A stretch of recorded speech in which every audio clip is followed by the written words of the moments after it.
C'est une première en 65 ans d'existence. Le Ballon d'Or restera cette année dans sa boîte.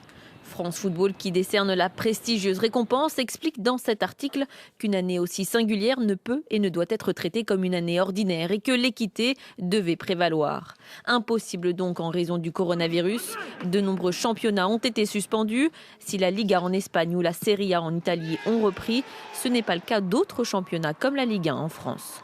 On avait vraiment le sentiment qu'on allait comparer des pommes avec des poires, c'est-à-dire qu'on allait mettre en avant des joueurs qui allaient avoir 35-40 matchs dans les jambes, avec d'autres qui en avaient simplement 20-25. Alors là, la Ligue des Champions va se dérouler avec des nouvelles règles, elle va se poursuivre avec des nouvelles règles, donc c'était pas possible de tout mélanger.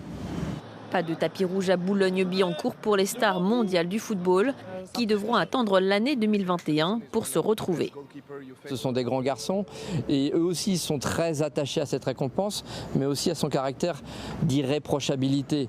Et ça ne renforcera que davantage la légitimité et la crédibilité de ce trophée-là. Le trophée 2019 avait été remporté par l'Argentin Lionel Messi et l'Américaine Megan Rapinoe.